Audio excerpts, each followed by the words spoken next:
Assalamualaikum warahmatullahi wabarakatuh. Selamat datang di pembelajaran keamanan pangan. Kali ini kita akan membahas KD 3.1, yaitu memahami sanitasi dan hygiene di bidang makanan.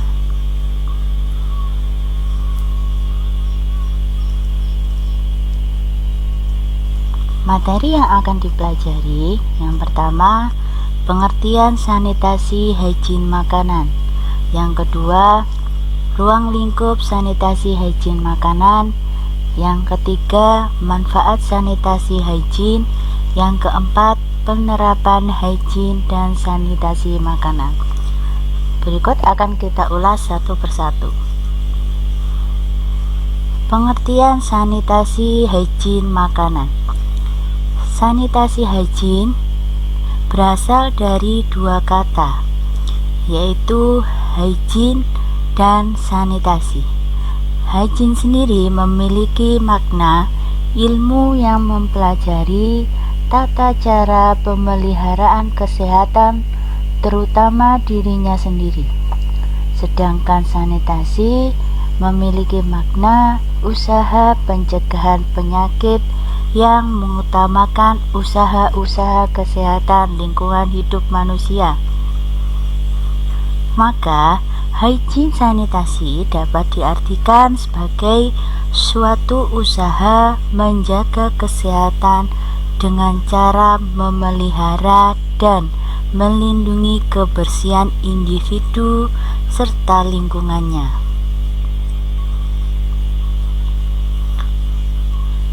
Sanitasi hygiene makanan. Menurut Naing Chun Pi dan Coach Fair berpendapat bahwa sanitasi dan keselamatan dalam operasional pelayanan makanan adalah tanggung jawab bagi setiap orang yang bekerja dalam bidang tersebut. Hygiene sanitasi makanan menggambarkan kebersihan dan keamanan makanan menjadi syarat penting yang harus dipenuhi dalam menyediakan atau menjajakan makanan. Contoh yang dapat kita ambil yaitu seorang chef harus mampu mengolah makanan yang lezat rasanya, menarik penampilannya, juga harus aman dikonsumsi. Tetapi ketika seorang chef sakit, contohnya influenza, maka makanan tersebut menjadi tercemar. Makanan tersebut layak secara sanitasi, tetapi untuk hygiene sangat tidak layak. Sanitasi hygiene makanan memiliki 3 ruang lingkup. Yang pertama, kesehatan pribadi atau yang disebut dengan personal hygiene. Yang kedua, hygiene tempat kerja. Yang ketiga, hygiene makanan.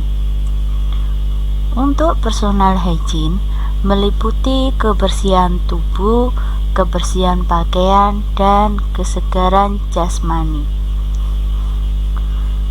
Nah, untuk personal hygiene ini sangat berhubungan dengan kondisi fisik seorang pengolah dan penyaji makanan. Kemudian hygiene tempat kerja meliputi area dapur, peralatan, perabotan, dan fasilitas-fasilitas dapur. Kemudian hygiene tempat kerja juga membahas persyaratan bangunan dapur termasuk lantai, dinding, atap, serta persyaratan bangunan untuk mencegah masuknya binatang pengerat, serangga, dan kecoak di dapur. Hygiene makanan berfokus kepada makanan yang mudah membusuk seperti daging, ikan, susu, telur, makanan dalam kaleng makanan yang mengandung CO2. Hygiene makanan juga membahas tentang cara penanganan bahan makanan dari mentah hingga makanan siap santap, kemudian penanganan penyimpanan bahan makanan, serta resiko higien makanan. Sanitasi makanan meliputi beberapa aspek. Yang pertama, teknik penyimpanan bahan makanan. Bagaimanakah bahan itu disimpan dengan baik? Bagaimana cara menyimpannya? Kemudian tempat yang digunakan. Yang kedua, teknik pengolahan bahan makanan meliputi cara mengolah bahan makanan, apakah sudah tepat sesuai prosedur atau tidak. Kemudian peralatan yang digunakan dalam mengolah bahan makanan. Yang ketiga, tempat pengolahan bahan makanan meliputi ruang kerja untuk mengolah bahan makanan atau tempat yang digunakan untuk mengolah bahan makanan. Contohnya, ketika mengolah bahan makanan tersebut setidaknya harus berada di dapur yang bersih, kemudian meja yang digunakan juga dalam keadaan bersih.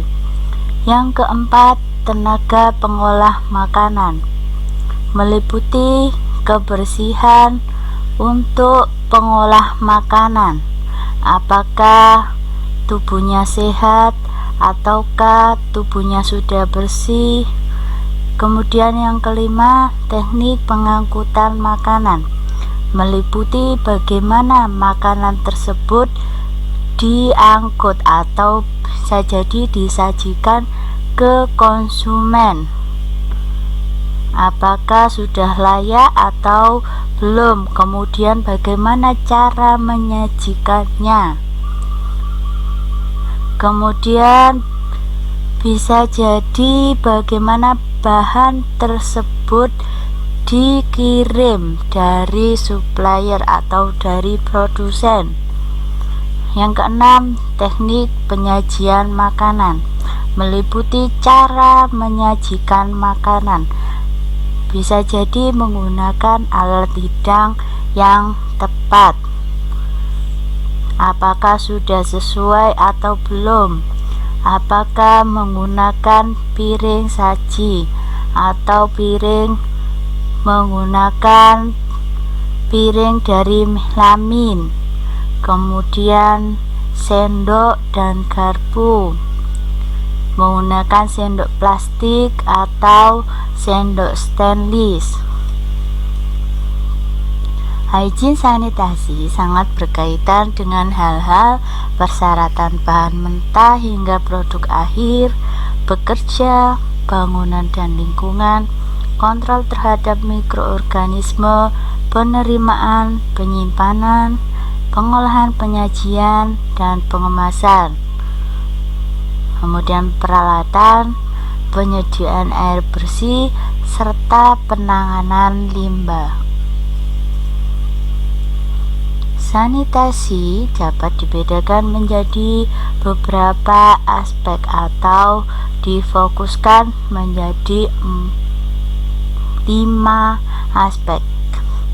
Yang pertama, sanitasi peralatan membahas tentang cara memilih bahan pembersih, bahan saniter, kemudian pemilihan alat pembersih dan teknik pembersihan peralatan.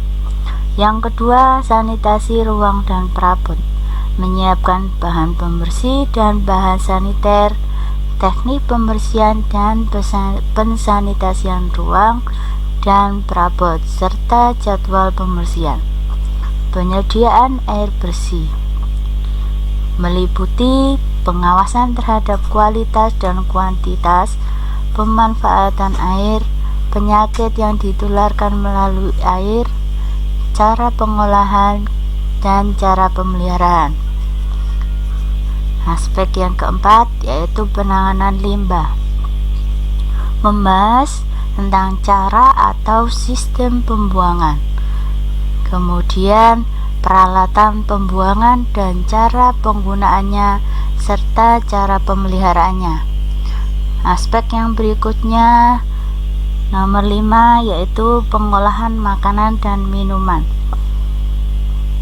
Membahas tentang pengadaan bahan makanan atau bahan baku, penyimpanan bahan makanan atau bahan baku, pengolahan makanan, pengangkutan makanan, penyimpanan makanan, dan penyajian makanan.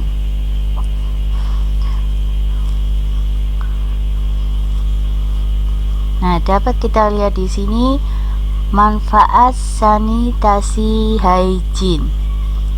Sanitasi hygiene dapat mencegah penyakit menular, dapat mencegah kecelakaan, mencegah timbulnya bau yang tidak sedap, mengurangi jumlah yang sakit, lingkungan menjadi bersih, sehat, dan nyaman, serta menghindari pencemaran lingkungan.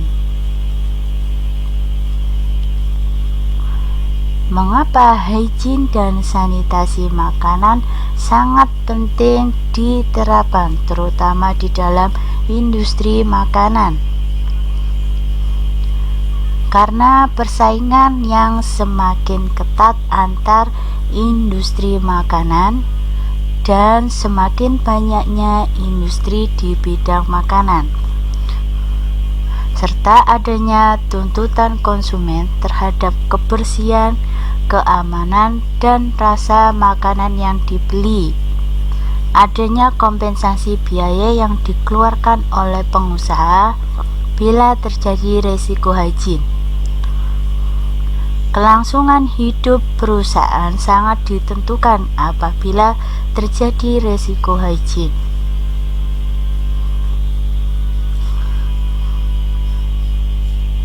Makanan yang baik dikonsumsi memiliki kriteria harus dalam keadaan matang, kemudian bebas pencemaran, bebas perubahan fisik dan kimia, bebas dari mikroorganisme dan parasit.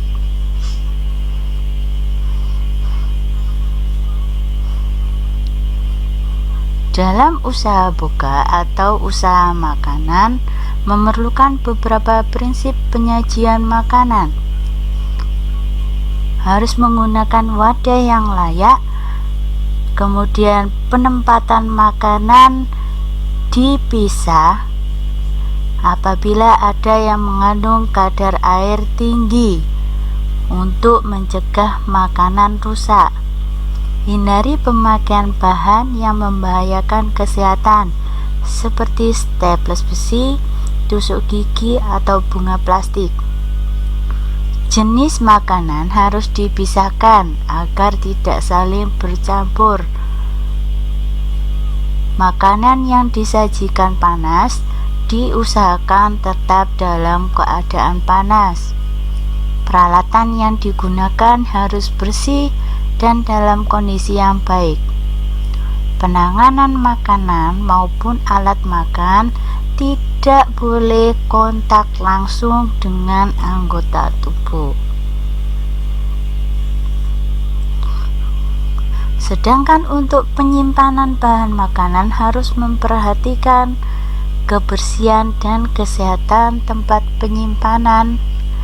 Penempatan bahan makanan terpisah dengan makanan yang sudah matang.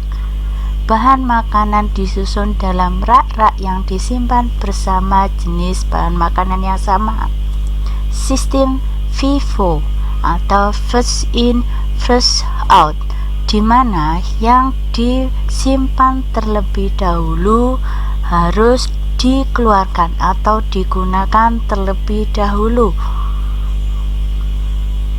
Bahan makanan yang disimpan di gudang tidak boleh menempel pada dinding, lantai, dan langit-langit karena dikhawatirkan salah satunya yaitu mendatangkan serangga.